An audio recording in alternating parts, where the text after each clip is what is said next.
this is B and welcome back to my channel. Today we'll be doing a check-in of my all-leather superior labor bag. This artifact is a collaboration between the Superior Labor and the Nomado Store. This is a compact size which is exclusive to them, and if you're not familiar with TSL sizing, I can link the unboxing video down below. The leather used for this bag is a vegetable tanned Japanese Tochigi leather, which means over time it'll develop its own character and personality, making it unique. So if you're not a fan of patina, this is not for you. I got this bag back in August of 2023, so today's March of 2024. So this gives us like a 7-month check-in. And I have a twilly that's placed here on the handles. You can say it's like to personalize, but really it's to protect it from my sweaty hands. Here's a closer look of the Lucky Turtle brass charm. So that's Nomado's logo. And then here at the side, I have the tag that came with it. I just put it on one of the D-rings. First time I used this bag was in September of 2023. And if you look at it closely, you don't see it now. I was actually wearing a dark denim jeans, so there was like a color transfer that happened. So I just used a cloth just to wipe it off. And surprisingly, I don't see any trace of it, which is a plus. And I use the pocket primarily for receipts or small papers. And if you look at the collar or the patina of the leather bag, I actually leave it like this because if I do it like that, you can see the difference of the patina. So I just leave it like this, so like, let's say from 1 year or 2 years from now, I can just simply do that and then I'll be able to see the difference. As for the twilly, there isn't really much of a difference to it. And I got this twilly at a department store, can't remember what that is now. And let me take this one off so you can see there's really not much of a difference.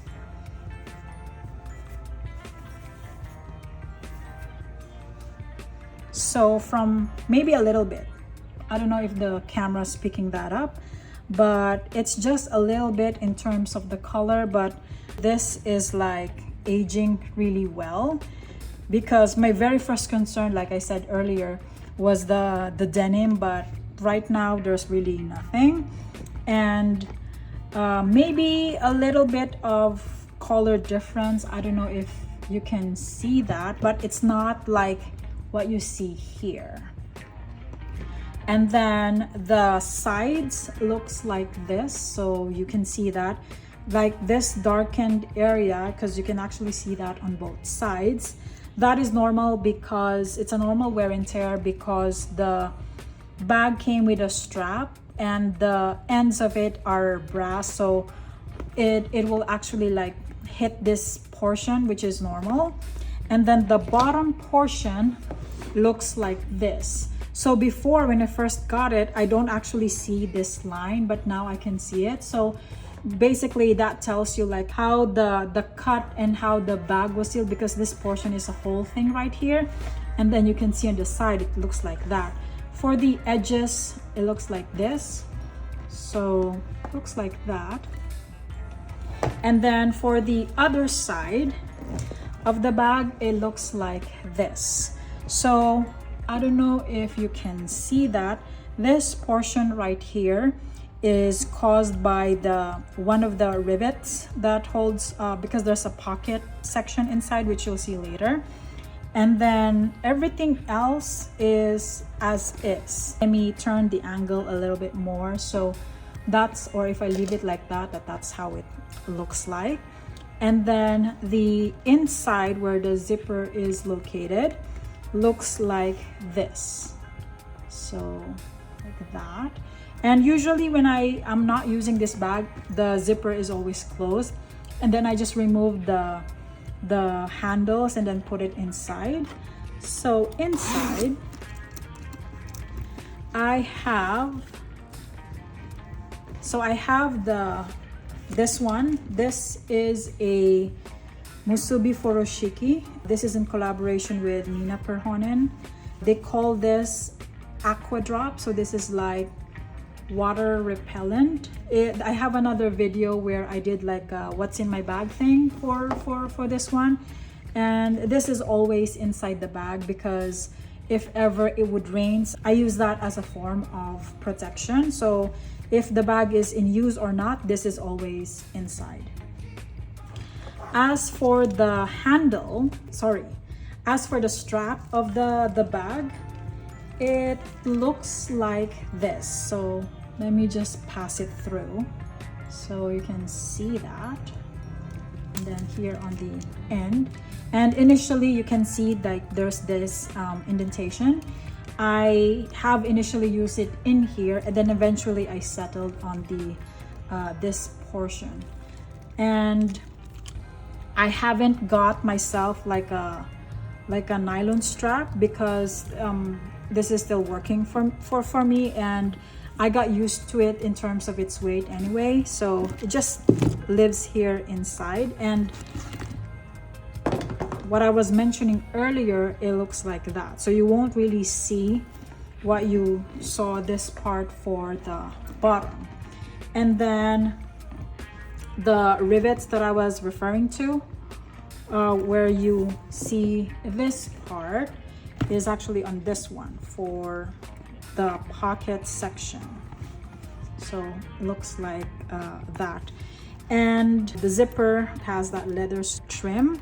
And the way I use this bag, because this is all leather, if I will leave the bag open like this, and then I put stuff in here, I would carry the bag would be through the handle, hence I have the twilly. And then if I'm gonna use the strap, I would actually close the bag, because I don't know if the camera can see this. Let me try to zoom out. If I don't close the bag with its zipper and then I have the straps, if you carry the bag, what actually happens is it becomes like that. So if there are a lot of stuff inside and then I put it as like on my shoulder, it will do this type of thing. So what I would do is I usually use the bag with the strap. I don't usually take it off. And then even if I have stuff inside, and let's say I decide to carry it like this, the strap will just be hanging here on the bottom. And then what I'll typically do is just close this thing right here. And then if I have like a water bottle, let me get one. I don't usually close it all the way. So what I will do is this, for example, I'll put it on here, and then you could actually close it like all the way, like that. But usually if I have the water bottle, I will usually leave it like this. So even if I try to carry the bag, it's still like that. So I don't know if that also happens with the canvas, because the typical TSL bags that you see out there are usually made of canvas. And when I made the decision to get this one, I was really specifically looking for the leather bottom, because just a bit of a comparison, I actually have a key case. So this is all canvas, and I actually use this one to store like my keys, some little bit of cash, and then coins. So here it is actually exactly the same design, it's just in miniaturized version. And then the difference between the leather bottom versus like all canvas is that over time, because canvas softens, it will give you that slouch, I guess. It will do that. And with the leather bottom, it gives you more structure versus this one. So I guess this is like a preference kind of thing. I haven't used a leather conditioner for the bag. Maybe if it's like going 1 year, I'll do that. And before I forget, the other thing that I also did with the handles, like for the edges, as well as for the tag and also the strap, is to burnish it with Tokonole. Tokonole looks like this. So this is from my husband because he does leather crafting. And what actually happens is that I burnish the edges, so that's like buffing the edges to seal the leather. And I don't know if you have encountered it, like if you own a TSL bag, but specifically like for the strap, like you can see that because the leather is fully exposed, there will be instances where this will actually like fall, small pieces will fall off, especially if it's like brand new. And I noticed that with the edges, so I actually just sealed that one in. Nowadays, that's really not much happening. So that's it. I hope you enjoyed this video. Don't forget to like and subscribe. Thank you so much again for watching. I'll see you on the next one.